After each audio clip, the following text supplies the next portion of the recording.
ब्रह्मा जी की रची हुई अनेक प्रकार की सृष्टि का वर्णन शौनक जी कहते हैं। सूत जी पृथ्वी रूप आधार पाकर स्वयं मनु ने आगे होने वाली संतति को उत्पन्न करने के लिए किन किन उपायों का अवलंबन किया। विदुर जी बड़े ही भगवत भक्त और भगवान श्री कृष्ण के अनन्य सुहृद थे, इसलिए उन्होंने अपने बड़े भाई धृतराष्ट्र को उनके पुत्र दुर्योधन के सहित भगवान श्री कृष्ण का अनादर करने के कारण अपराधी समझकर त्याग दिया था। वे महर्षि द्वैपायन के पुत्र थे और महिमा में उनसे किसी प्रकार कम नहीं थे तथा सब प्रकार भगवान श्री कृष्ण के आश्रित और कृष्ण भक्तों के अनुगामी थे। तीर्थ सेवन से उनका अंतःकरण और भी शुद्ध हो गया था। उन्होंने हरिद्वार में बैठे हुए तत्वज्ञानियों में श्रेष्ठ मित्रों जी के पास जाकर और क्या पूछा। सूत जी उन दोनों में वार्तालाप होने पर श्री हरि के चरणों से संबंध रखने वाली बड़ी पवित्र कथाएं ही होंगी जो उन्हीं चरणों से निकले हुए गंगा जल के समान संपूर्ण पापों का नाश करने वाली होंगी। सूत जी आपका मंगल हो। आप हमें भगवान की जो पवित्र कथाएं सुनाइए। प्रभु के उदार चरित्र तो कीर्तन करने योग्य होते हैं। भला ऐसा कौन रसिक होगा जो श्री हरि के लीलामृत का पान करते करते तृप्त हो जाए। नैमिषारण्य वासी मुनियों के इस प्रकार पूछने पर उग्र श्रवा सूत जी ने भगवान में चित्त लगाकर उनसे कहा, सुनिए। सूत जी ने कहा, मुनिगण अपनी माया से वराह रूप धारण करने वाले श्री हरि की रसातल से पृथ्वी को निकालने और खेल में ही तिरस्कार पूर्वक हिरण्याक्ष को मार डालने की लीला सुनकर विदुर जी को बड़ा आनंद हुआ और उन्होंने मुनिवर मैत्रेय जी से कहा। विदुर जी ने कहा, ब्रह्मन आप परोक्ष विषयों को भी जानने वाले हैं, अतः यह बतलाइए कि प्रजापतियों के पति श्री ब्रह्मा जी ने मरीच आदि प्रजापतियों को उत्पन्न करके फिर सृष्टि को बढ़ाने के लिए क्या किया। मरीच आदि मुनीश्वरों ने और स्वयं मनु ने भी ब्रह्मा जी की आज्ञा से किस प्रकार प्रजा की वृद्धि की। क्या उन्होंने इस जगत को पत्नियों के सहयोग से उत्पन्न किया या अपने अपने कार्य में स्वतंत्र रहकर अथवा सबने एक साथ मिलकर इस जगत की रचना की। श्री मैत्रेय जी ने कहा, विदुर जी जिसकी गति को जानना अत्यंत कठिन है, उस जीवों के प्रारब्ध, प्रकृति के नियंता पुरुष और काल, इन तीन हेतुओं से तथा भगवान की सन्निधि से त्रिगुणमय प्रकृति में छोड़ होने पर उससे महतत्व उत्पन्न हुआ। देव की प्रेरणा से रजना प्रदान महतत्व से सात्विक, राजस और तामस तीन प्रकार का अहंकार उत्पन्न हुआ। उसने आकाश आदि पांच पांच तत्वों के अनेक वर्ग प्रकट किए।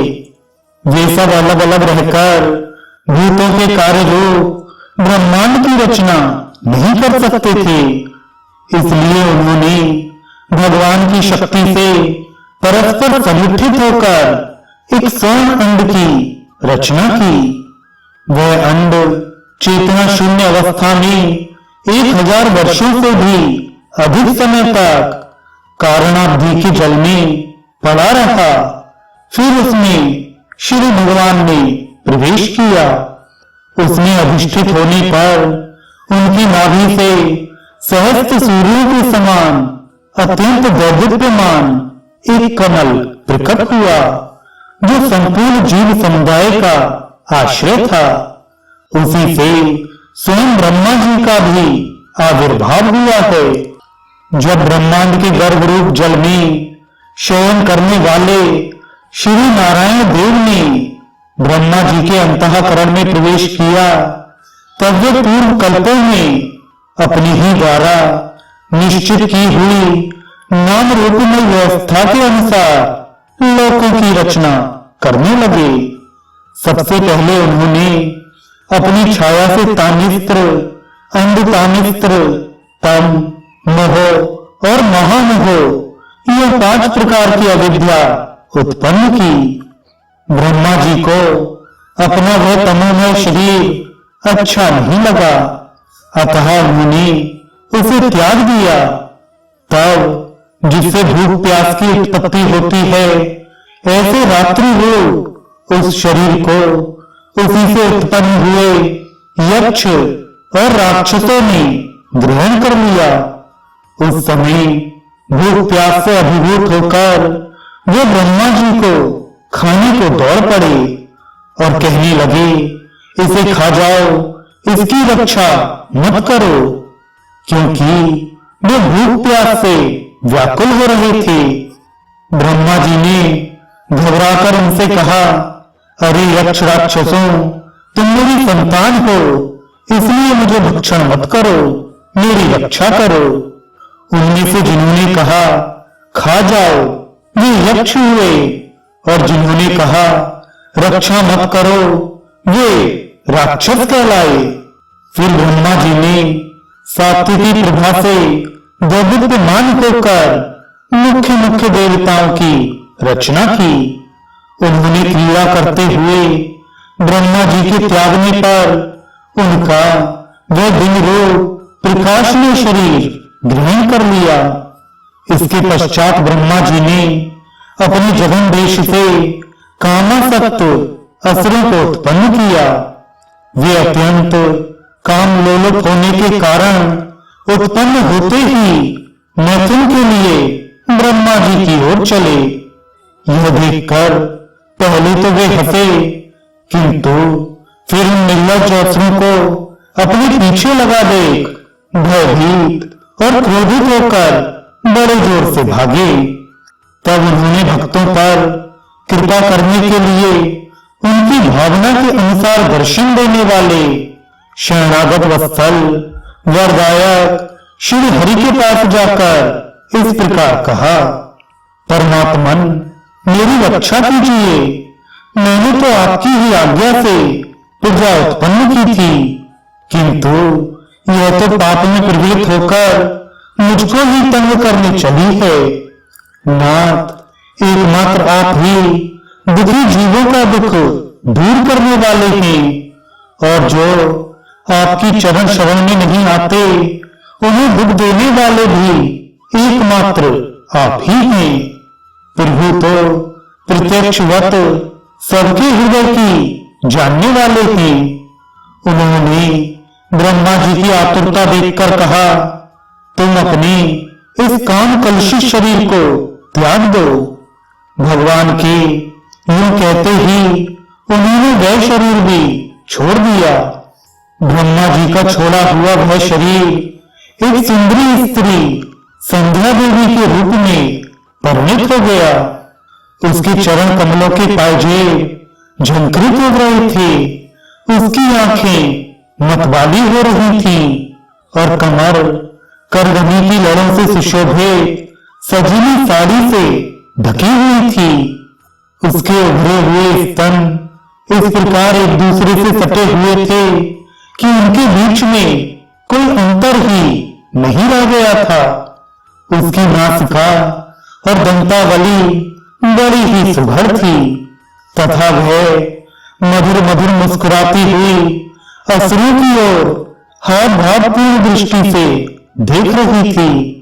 वह नीली नीली अलकावली से सुशोभित सुकुमारी मानो लज्जा के मारे अपने आंचल में ही सिमटी जाती थी।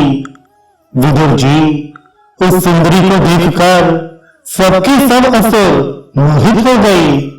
अहो, इसका कैसा विचित्र रूप, कैसा अलौकिक धैर्य और कैसी नई अवस्था है।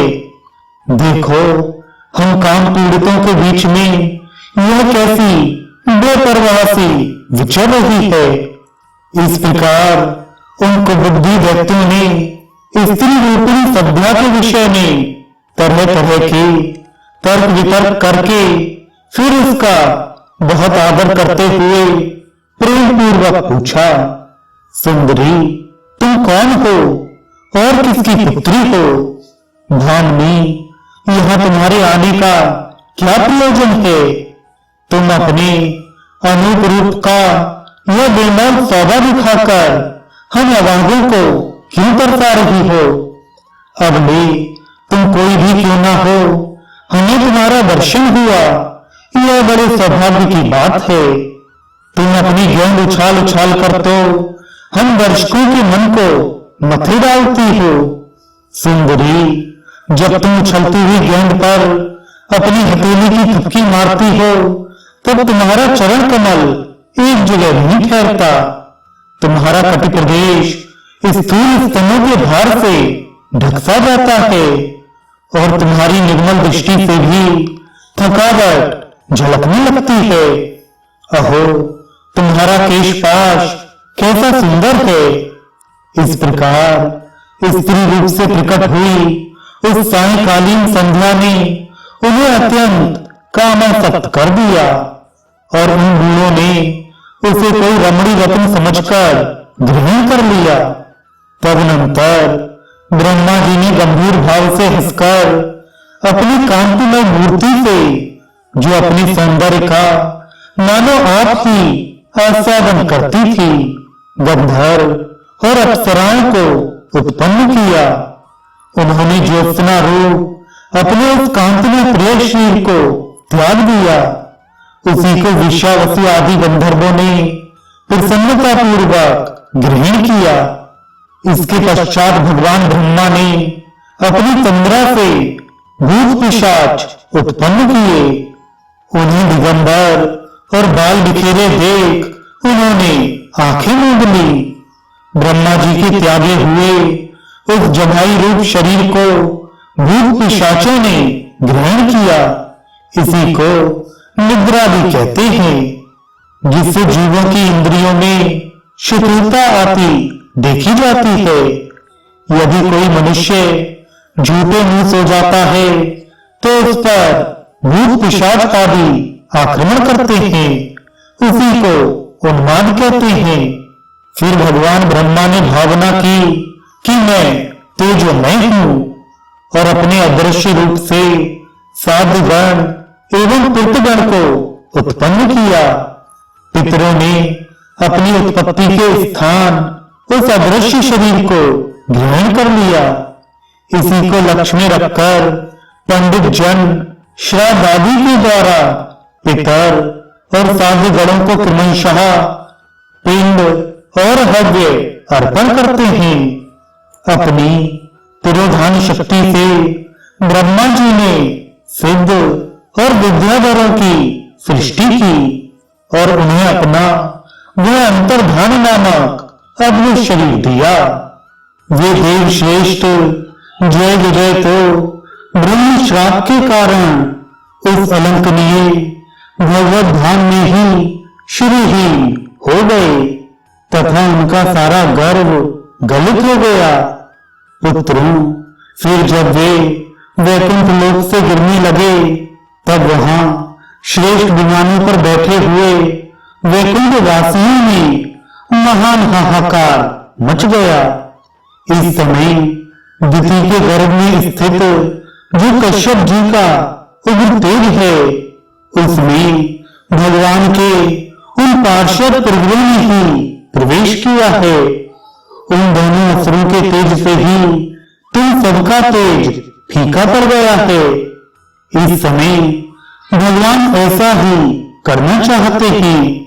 जो आदि पुरुष संसार की उत्पत्ति, स्थिति और लय के कारण ही, जिनकी योग माया को बड़े बड़े योगी जन भी बड़ी कठिनता से पार कर पाते हैं।